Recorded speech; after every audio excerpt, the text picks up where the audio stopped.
What's going on, everybody? Welcome to After Prison Show, and in this video, we're going to talk about bunking in prison. And real quick, before I go any further, I just got to say, bunking doesn't even sound like that would be a good word to use while locked up. I mean, there's certain things that you can't say in prison, and you would think bunking might potentially be one of those words as well. Hey, Joe, who you bunking with in prison? Whoa, stick man, what you mean by bunking? Bunking? Who am I bunking with? I ain't bunking with nobody. But in fact, bunking with someone in prison is exactly what you're gonna do anytime that you share a bunk with somebody. Not the same exact bunk, but the bunk unit. You've got a top bunk, you've got a bottom bunk, you've also got some other bunks as well. Some bunks are triple bunks, you've got a top, middle, and bottom. And you've also got what's referred to as a stacker bunk or boat, which is pretty much like either of those two names describes. A stacker bunk is a portable bunk that they can put into a cell block or housing unit anytime a place is overcrowded. And I have to assure you, in a lot of cases, most places, I'm cooking soup in a bowl.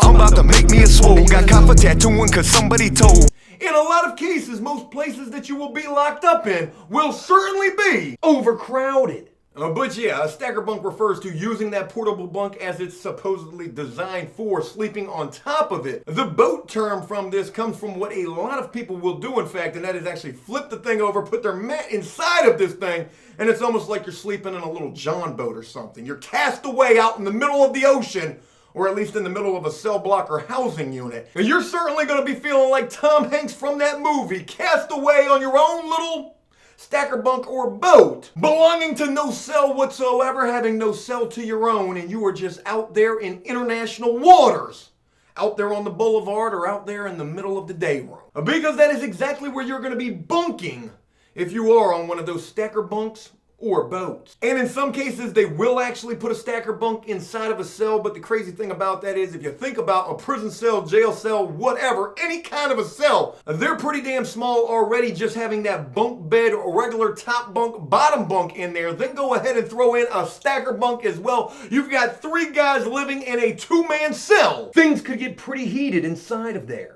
Yeah, because personal space while locked up is going to be very, very limited. Then go ahead and sprinkle on top of that some overcrowding, a couple of stacker bunks or boats inside of a housing unit. You just ain't going to have no damn personal space at all. But with mentioning all of that thus far, we're going to be talking about the top bunk versus the bottom bunk. In fact, we're going to be talking about everything in relation to bunking in prison. Everything that you probably never knew about, never cared to know about, never knew that you would be interested to learn about. Well, that is exactly what we're going to be talking about in this video, because while you are locked up, bunking and where exactly you bunk is going to be oh so important. In fact, pretty much everybody who's serving time, bunking and where exactly you do so, whether you're on the top, middle, bottom, or on a stacker bunk, that's a pretty important thing. I mean, it really is, and for a variety of different reasons. Who you bunk with, who you share a cell with, who you sleep near, next to, share a living space cut with, all of these things play a major role in how the time that you have to serve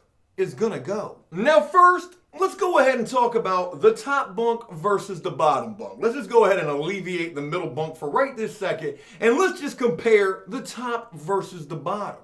Now, real quick, I want you to think about what would you rather have, God forbid, knock on wood. I've got no wood here to knock on, but just think for a second.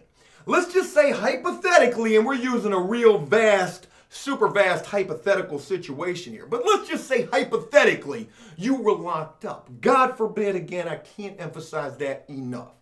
But if you were, which bunk do you think you would prefer? Would you rather be on the top bunk? Or would you rather be on the bottom bunk? Now, I know there's going to be some people who think about this situation like, Joe, this sounds a little sketchy. In prison, why would you ever want to be on the bottom? I'm going to be on the top. If I got to be on either the bottom or the top, well, damn it, I'm going to be on the top. I ain't going to be doing no catching, I'm going to be doing the pitching. And no pun intended with what I'm about to say right now. I know this is going to be another baseball reference here, but damn, this thing went to left field pretty quick. Now, let me just say this, okay? Let me say this. In 99.9999% of the time, that little innuendo or notion right there plays absolutely zero role in anything dealing with where exactly, in what location, top or bottom, you bunk while incarcerated. But there are some pretty interesting things to throw into all of this. It's almost like a mixed consensus of what people who are serving time actually prefer. Because in some cases, there are guys who actually prefer being on the top bunk. And the reason this is crazy is because the top bunk, in my personal opinion, with all the time that I've served and everybody I've served time with and everywhere that I've been, in most every single case, no one is preferring to be on the top bunk. In fact, it's the bottom bunk that's oftentimes referred to as prime real estate when you're serving time. Nobody, for the most part, really wants to be on the top bunk. Yet, however, there are certain guys who do actually prefer climbing up that rack and getting on that top bunk. Now again, to me personally, this is absolutely crazy, because when you weigh the pros and the cons versus the top bunk and the bottom bunk, there's most certainly, in my opinion, again, a hell of a lot more cons about being on that top bunk. And I'm gonna go ahead and just tell you some of the reasons why being on that top bunk ain't that good at all. One, you gotta climb up on your bunk every time you get up there. Two, you gotta jump off of that bunk in the morning time when you're waking up. And let me tell you something, as a grown man, a 35-year-old man, in fact I was 32 while I was in prison, but as a 32-year-old man trying to jump off of a top bunk, I'm trying to tell you, that just ain't a fun experience waking up in the morning having to jump down for count or chow or anything else. I mean, I'm getting too old to be climbing on a top bunk. That legit be hurting my back.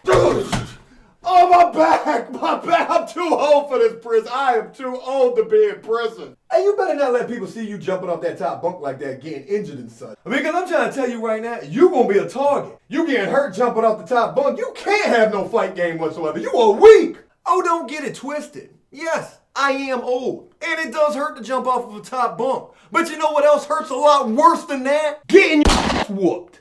And Joe ain't never too old to attempt to do just that. Hey, it's gonna go one of two ways. Either I'm gonna be able to pull that off successfully, or in turn, you will. Some other things that are absolutely no good about bunking on that top bunk. No privacy whatsoever. You are an open site. You are like an ornament sitting on a shelf for the entire housing unit or cell block to look at any given time. For the most part, you are in visibility of not only every prisoner in that housing unit, but also the guards, the booth, the cameras, the windows. And you're pretty visible being up there on that top bunk. And real quick, that bottom bunk really doesn't give you that much more privacy. However, it does to some degree give you at least just a little bit more. I mean, there's really not going to be any privacy anyways. But comparing the top bunk to the bottom bunk, you will at least get some degree of a little bit, I mean a minute, minuscule little bit of privacy. You will. Something else that sucks about the top bunk in prison: the lights. You know, I've never been able to figure it out for the life of me, but most penitentiaries are lit up like an operating room in a hospital. In fact, most penitentiaries are lit up just like a hospital. They're bright. The lights inside of that place are some of the brightest lights you will ever see. And laying there on that top bunk, those lights are pretty much all you're gonna see. Those are some bright damn lights. One last horrible thing to throw in here about the top bunk before we move on is smell. And smell in prison is a vast and wide category. We're talking about guys with some of the worst gas you have ever smelled in your life, smelling like they are absolutely dead on the inside. Oh my God! Oh my God! Thank you, my nuts! Oh my God! What happened? Are you like from The Walking Dead? What is wrong with your inside? You need to write a slip to medical immediately. It almost makes me throw up just thinking about it. But smell like gas or musk or just a dirty guy who don't want to get in the shower, or something else that you may have never even considered: a prisoner's towel or washcloth. You know, some of these guys, they might take a shower every single day. They might think they got the best hygiene in the world, yet they don't ever wash their towel or washcloth, or even if they do, they don't let that towel or washcloth properly dry. And you know what happens when you dry something in a ball or balled up or in a bunch like a towel or a washcloth?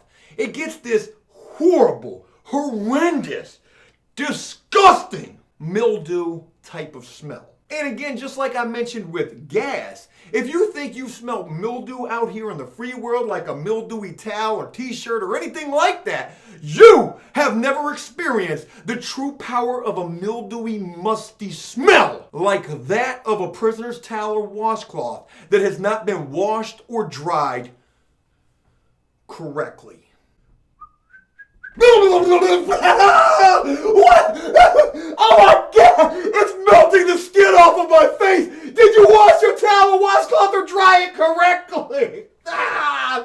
My eyes, they are stinging like I just got maced! And you know, no matter whether we're talking about gas, musk, dirty prisoners, or mildew, all of those smells, they tend to rise. And if you're sleeping on that top bunk, you're gonna taste, not smell. You're gonna taste all of that. So, with all of that disgusting stuff being mentioned, let's go ahead and move on to something a little more interesting and not so disgusting. Let's talk about why certain guys actually do prefer being on the top bunk.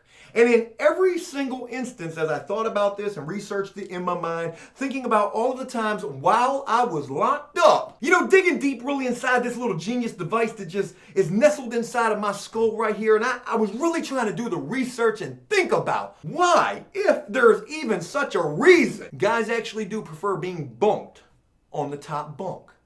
And as I was doing that mental research, the number one ultimate reason that came to mind, no matter what their reasoning was for actually preferring being up top instead of down below, all had to do with some sort of prison defense, some type of way to defend yourself in prison. And what I was realizing as I was thinking about this is that most of the individuals who do prefer those top bunks are going to be your older, more seasoned, veteran, old school prisoners, guys who have been around the block and been in the system for like 10, 15 plus years. These are guys who have started out at like super maxes, been through prison riots, been through prison uprisings. These are the guys who are prepared for war 24/7. These guys could prefer that top bunk, thinking that it could potentially be harder to orchestrate any type of attack against them being up top versus being down below. Which is absolute nonsense in my book, because I've seen just as many guys get snatched off that top rack while they're asleep and then be pummeled to a bloody pulp in some sort of a prison attack or beating or gang assault or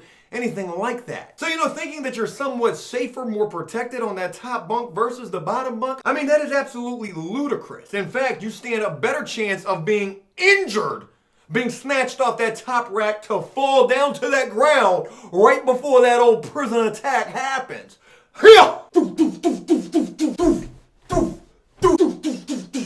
I mean, personally, if you ask me, at least from the bottom rack, if somebody tries to snatch you off of that bunk, it's a shorter fall, and you do have somewhat of a better chance, not a great chance at all, because anytime you're attacked in your sleep, you pretty much stand zero chance at all. In fact, I've only seen one prison fight where a guy was actually attacked while he was asleep. He was on the top bunk, but this attack was carried out so horrendously. I mean, the guy never even snatched the guy off the top bunk. I think he walked up and just hit the guy. The guy woke up immediately, shot up like a dart, and then commenced to beating the living out of this guy. It was probably one of the craziest prison fights I ever saw that didn't involve myself. Because personally, every prison fight I was in, win or mostly lose, was damn crazy. Now, these older, more seasoned prisoners, these veterans, these guys who are prepared for combat 24/7, these guys who prefer those top bunks, I mean, these guys are just out of their minds, bat crazy. These guys will go to the shower with their boots on. They will go to sleep with their boots on. You know you're dealing with a guy who is completely institutionalized when he's going to sleep with his boots on. Now, don't get me wrong, and I am not trying to make light of this situation at all. Most certainly, there are prisons where you better and absolutely have to go take a shower with your boots on and potentially have to sleep with your boots on as well. And I thank my lucky stars, I've never been in a situation like that. I've heard plenty of stories about it though. But thinking about the prisons that I've been to, a receiving unit which was a level 1 through 5, and then level 1s and level 2s. When you see guys at these type of prisons doing that, like a level 1 road camp, you've got a guy going to take a shower with his boots on. He's not really doing this because he's prepared for war. In fact, this guy's doing this because he's trying to look like he is. And the reason I say that is because I have actually seen a guy who went to take a shower with his boots on all the time, slept in his boots. He's got his blanket up to here, boots sticking out off the front of his bunk. This guy looked like he was trained to go 24/7. I literally saw this guy get drugged, and I mean beat down by a younger, smaller, way less seasoned veteran type of prisoner. Bung, bung, bung, bung, bung, bung, bung, bung. So in some cases, when you see guys acting this way, wearing their boots 24/7, no matter where they're going, what they're doing, in some cases, not all cases, but in some, it is most certainly for show. Or because they're completely institutionalized. It is only one of those two reasons right there. Now, there's only one other reason I'm going to mention why anyone may potentially prefer that top bunk. And just like I had mentioned it was a bad thing, to some guys this may actually be a good thing. And what that is high visibility. From that top bunk, just like those guards and all the other prisoners and the cameras and the windows and the booth can see you, so also can you see all of them. And this could be a good thing for either your seasoned, institutionalized type of prisoner, your gunners, guys who like to go on prison dates from their bunks, putting their little prison tent with their blanket up right there on that top bunk, looking dead into the eyes of that female staff member working inside of that booth. High visibility, definite guarantee from that top bunk, and all the light in the world that you'll ever need. So you can see her clearly, and most certainly she can see you. Hey, is that guy on that top bunk with that prison tent pitched up? What is he doing making direct eye contact with me, and why is that blanket shaking? Code 42, we need a SWAT team in here immediately. This guy here is getting money. He is on a prison date. Look at me directly in my eyes. Come get him. Yeah, again, to some, the top bunk, for whatever reason, I guess has some advantages. But in my own personal opinion, the bottom bunk, the prime real estate of any type of prison, housing unit, cell block, anywhere that you are incarcerated at, that most certainly is where you want to be. In fact, having a bottom bunk in prison in some cases represents a certain prison status, like you a boss. Hey, look at Joe over there with that bottom bunk in that prime location in this cell block. Good God. Hey, Joe doing big things, y'all. Look at the cut. He got one of the biggest cuts in the housing unit. Yeah, I see it. Joe doing big things. I want to be just like Joe in prison. No, you don't. No. The bottom bunk is usually such an exclusive place to be bunked at in prison that some guys, and I've even done this myself, they'll actually pay another prisoner, maybe a guy who doesn't get much money, he doesn't go to commissary or make the store very often. They'll actually pay that guy in an effort to try to switch bunks with them. Sometimes they'll offer him like $10, $15, maybe even like $50. Depending upon where that bunk is located in the housing unit, what the living area or cut space is like, because some bunks have bigger cut areas and living space than other bunks. And just because you'll attempt to pay a guy to switch bunks with you, and even if he agrees to do so, you still got to go through some other procedures and channels to make that happen, such as writing a request form to the unit manager or whoever is in charge of the bunking assignment in that area. Because one other thing to throw into all of this is, while locked up, you're not just going to be able to bunk wherever you want to do so. In fact, in most cases, in every case that I've ever been in, you can't just move bunks whenever you want to do so. You've got to write a request form. It has to be approved. They have to tell you that you can move to X, Y, or Z, whichever bunk. I don't know there's a bunk named X, Y, or Z, but still, you get the point. You're not just going to be able to sleep wherever you want to sleep inside of that prison without somebody approving you to do so. Why? Because they're going to want to know exactly where old Joe, Punk Tattoo Guy, Peaches Delicious, or anybody else are at. Now, with all of this talk about these bunks, I do want to throw in a quick little story about a time when I had a bottom bunk. I was actually in the jail when this happened, and my bunkie, the guy that slept on the bunk above me, he moved out of the cell. Now, sometimes it could potentially be a good thing if you've got either that top bunk or bottom bunk and somebody moves out of the cell and you're in there by yourself. And the reason for this is because you can potentially, and I did this, you can potentially beat the deuce. Meaning you could potentially get an extra tray. In fact, this one time that I'm telling you about, when my bunkie moved out and it was just me in that cell and there was an empty bunk above me, Well, I put like a makeshift little bunk there, put the blanket over top of that, put some sheets inside of it to make it look like that guy was asleep. And they're walking by handing those trays out as we're locked down in the cell, because during this time, that was how they would feed us, locked down. And you know, I had to put on an Oscar-winning performance in an effort to pull this off, but they're walking by with the trays, they're giving me my tray, and I'm like, hey, Bunky, you gonna eat? Hey, it's chow time, you gonna eat? I got his tray. Let me get that tray. There's a guy. He's real. It's not a dope. They gave me the extra tray though. I pulled it off. Yeah, sometimes you can use an empty bunk to your advantage. Now, as I wrap this up, I'm gonna do so by talking about the worst place where you can be bunked inside of a jail or a prison. And you know, you might think that it's that stacker bunk or boat that I mentioned at the beginning of this video. And though that is probably the second worst place you could be bunked, it's not the first. And what in fact the first worst place that you can be bunked, in my own personal opinion, is anytime you are on one of those triple bunks. And in fact, it doesn't even matter if you're on the bottom or the middle. In both of those situations, those are gonna be the two worst places to be bunked at, because you have such little space. Imagine a bunk with a bottom and a top. Well, with those situations, you got a little bit of room where you can move around at. But go ahead and throw in a middle bunk in there, that bottom bunk and that middle bunk, you just ain't gonna have no room at all in a situation like that. And in fact, in a situation like that, the best place where you can be bunked at is, in fact, on the top bunk. At least there, you've got more room to move around. You're not squished between that bottom and that middle. But then again, some other things come into play, like smell. Not only do you got to worry about the guy on the bottom bunk potentially being a smelly dude with some gas or some mildewy towels and washcloths, but go ahead and multiply that by 2, and my God, that is a horrible way to do time in prison. Hey, look, that's it. I hope you enjoyed this video and got something from it. And if you did so, please leave a like and a comment letting me know exactly where you would prefer to be bunked if you ever, knock on wood, I ain't got no wood, if you ever were in a situation like that. As always, until next time, enjoy life, the free world. Never take a moment for granted, and make the most of every day.